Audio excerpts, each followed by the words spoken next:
When we were talking to you earlier, you mentioned how you initially thought that you had a slow start and how you were telling us about comparing yourself to others and how you got over that. Could you take us through that journey a bit?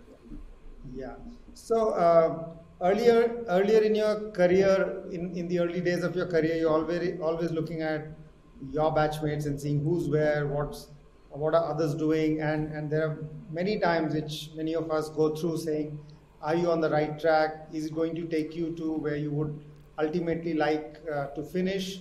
And at that time, there are many long years that you spend in difficult assignments in some of the industries which may not be as hot as tech or some of the other industries, and you feel at times that you are kind of slow off the block.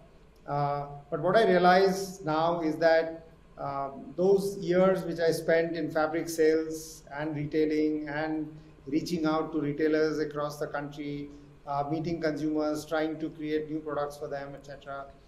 They're all years which have really, I've caught up on that in the sense that those have really added to my experience. And then as I have moved forward in my career, I've been able to use that knowledge very effectively. And my subsequent movement from fabric into apparel, into offline, online retailing has been something that's been very quick. And thanks to the number of years I spent, the connections I made, the kind of people I met, the knowledge they shared with me. So all of that has really helped me and is still helping me today when I think of this new venture, G.O.A.T. Those years were very critical, but in a long career, many of you would go through those phases where things would not seem as exciting or as fast-paced as you would have imagined when you're in college. But go through those years because those are the ones which will really count when you are taking the big decisions later. Yeah, I think that's a really powerful message because there's a lot of times when you're not quite sure whether you're on the right track or whether you're progressing as fast as you want to. But the skills you're picking up at the same time are going to be very beneficial later on.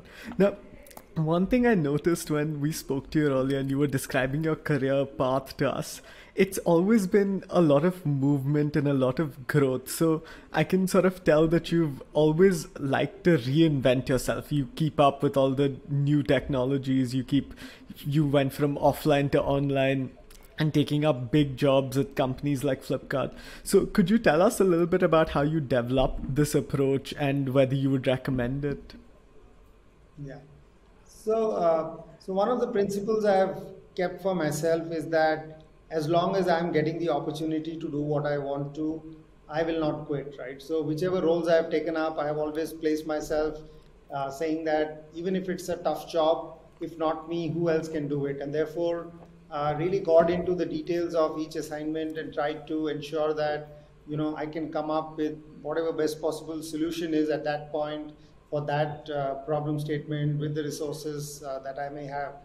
And having done that hard work, whenever I hit a wall where I say, okay, the organization or the circumstances are not allowing me to grow bigger than what could be possible to take this opportunity forward, I have then taken on something else. So that's been my, my path. So which has meant that in every assignment, except the last one, I have spent long years. I spent at least 4 or 5 years. My first company I spent 9 years. My second company I spent close to 7 years. And in Flipkart I spent 6 years. So I've spent long years. However, there comes a time where you believe you can do more than what the current circumstances are allowing you. And that's when I have pushed myself to go out of my comfort zone, even though I may be holding a very comfortable position in those organizations, to relearn, unlearn, relearn, and then train myself to do something bigger and more distant from what I was doing before that. So, which has always put me in a position where chances of failure could be high because you are moving out of your comfort zone, you're going out of a space that you have been comfortable for 6 years, 8 years, and trying to acquire new skills. But that pressure that puts on you really makes you again go back to the same formula of getting into the thick of things, going into the basics, trying to understand what are the key nuances that are there to solve that problem, and you end up having more success and adding more knowledge to yourself, and that helps you in the long run because you are gaining big chunks of knowledge as you move forward. like I read a book which said, grit is good, but too much grit is not good. So sometimes we say that even if it's a tough environment, we should just hang on. You should hang on. You should give it your best. But then there's a time when your heart and mind says that, okay, I've given it enough. I could do better with something else, and that's the time to move and then try a new challenge and put yourself in a difficult position. But then in the long run, you will feel that it's a good decision to take.